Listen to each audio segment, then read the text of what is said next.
English with S K എന്ന ചാനലിലേക്ക് ഏവർക്കും സ്വാഗതം. നമ്മൾ കഴിഞ്ഞ ക്ലാസ്സിൽ ആർട്ടിക്കിൾസിനെ കുറിച്ച് പഠിച്ചുകൊണ്ടിരുന്നു. ഇന്ന് നമ്മൾ ഒരു പുതിയൊരു സബ്ജക്റ്റാണ് ഇന്ന് പഠിക്കുന്നത്. ഇംഗ്ലീഷ് ഭാഷ അനായാസം കൈകാര്യം ചെയ്യുന്നതിലേക്ക് വേണ്ടി നമ്മൾ അറിഞ്ഞിരിക്കേണ്ടുന്ന ഒരു ഭാഗമാണ് ടെൻസ്. ടെൻസ് എന്ന് പറഞ്ഞാൽ മലയാളത്തിൽ കാലം എന്നാണ് പറയുക. എന്താണ് ഈ കാലം എന്ന് പറഞ്ഞാൽ? നമ്മൾ ചെയ്യുന്ന ഒരു പ്രവൃത്തി, ആ പ്രവൃത്തിയുടെ സമയത്തെയാണ് കാലം എന്ന് പറയുന്നത്. അതിനെ ഇംഗ്ലീഷിൽ ടെൻസ് എന്നാണ് പറയുക. ഈ ടെൻസ് പ്രധാനമായിട്ടും 3 തരത്തിലാണുള്ളത്. 3 തരത്തിലെന്ന് പറയുമ്പോൾ present tense, past tense, future tense. ഇങ്ങനെ ഒരു വെർബിനെ നമുക്ക് 3 കാലങ്ങളിലായി രേഖപ്പെടുത്താൻ സാധിക്കും. ഇതിന് പുറമെ ഈ 3 രൂപങ്ങൾക്കും 4 ഉപവിഭാഗങ്ങളുണ്ട്, 4 ഫോംസ് ഉണ്ട്. Each tense has 4 forms. ഓരോ ടെൻസിനും 4 ഫോമുകൾ വീണ്ടും ഉണ്ട്. അങ്ങനെ 12 വിഭാഗങ്ങളിലായി നമുക്ക് ഒരു വെർബിനെ എഴുതി പഠിക്കുവാൻ സാധിക്കും. അങ്ങനെയാണെങ്കിൽ പ്രസന്റ് ടെൻസിന് കാണപ്പെടുന്ന 4 ഫോംസ് ആണ് present simple, present continuous, present perfect, present perfect continuous. ഇതേ രീതിയിൽ തന്നെ പാസ്റ്റ് ടെൻസിനും 4 ഫോംസ് ഉണ്ട്. They are past simple, past continuous, past perfect, past perfect continuous. Future tense has also 4 forms. They are future simple, future continuous, future perfect, future perfect continuous.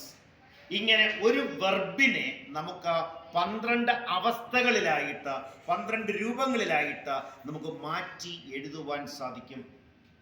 ഈ 12 രൂപങ്ങളും നമ്മൾ പഠിക്കുകയാണെങ്കിൽ English ഭാഷ അനായാസേന കൈകാര്യം ചെയ്യുവാൻ സാധിക്കും. അതുകൊണ്ട് നമ്മുടെ ഇംഗ്ലീഷ് ഭാഷയിൽ വളരെ പ്രധാനപ്പെട്ട ഒരു ഭാഗമാണ് ടെൻസ്. മനസ്സിലാവുന്നുണ്ടല്ലോ? ഇന്ന് ഞാനൊരു ചെറിയൊരു കാര്യം കൂടി പറഞ്ഞ് ഇന്നത്തെ ക്ലാസ് ഇവിടെ അവസാനിപ്പിക്കും. റൈറ്റ് എന്ന് പറയുന്ന ഒരു വെർബ്, ആ റൈറ്റ് എന്ന് പറയുന്ന വെർബിനെ ഇതുപോലെ 12 രൂപങ്ങളിൽ എങ്ങനെ എഴുതാം എന്ന് പരിചയപ്പെടുത്താം. അതിൽ 4 സെന്റൻസുകൾ മാത്രമേ ഞാൻ ഇന്ന് പരിചയപ്പെടുത്തുന്നുള്ളൂ. റൈറ്റ് എന്നത് സബ്ജക്റ്റ്, ഐ എന്നത് സബ്ജക്റ്റിനോട് ഞാൻ റൈറ്റ് എഴുതി, ഐ റൈറ്റ്.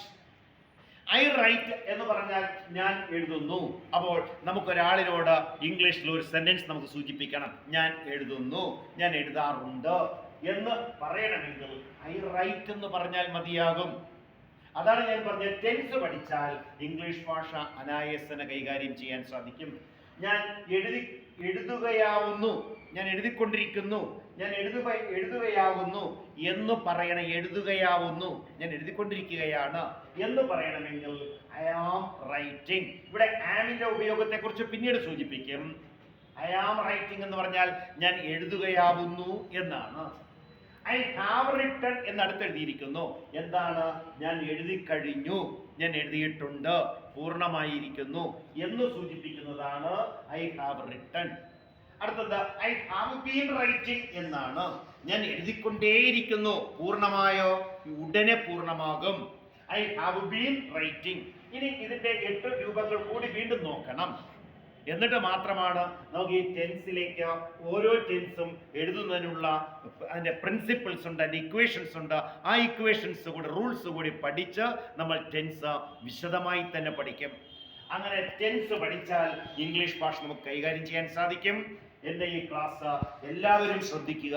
എല്ലാ പഠിതാക്കളും, സ്കൂൾ വിദ്യാർത്ഥികളെന്ന് മാത്രമല്ല മത്സര പരീക്ഷകൾ പങ്കെടുക്കുന്ന മുഴുവൻ വിദ്യാർത്ഥികളും ഈ ടെൻസ് ക്ലാസ് ശ്രവിക്കുകയും കേൾക്കുകയും അത് മനസ്സിലാക്കി പഠിക്കുകയും മുഴുവൻ ആളുകളിലേക്ക് ഇത് ഷെയർ ചെയ്യുകയും ഈ ചാനൽ സബ്സ്ക്രൈബ് ചെയ്യുകയും ലൈക്ക് ചെയ്യുകയും കമൻറ്റ് രേഖപ്പെടുത്തുകയും ചെയ്യണമെന്ന അഭ്യർത്ഥനയോടെ ഇന്നത്തെ ക്ലാസ് ഇവിടെ അവസാനിപ്പിക്കുന്നു. ഒരിക്കൽ കൂടി എല്ലാവർക്കും ഇംഗ്ലീഷ് വിത്ത് SK എന്ന ഈ ചാനലിലേക്ക് സ്വാഗതം.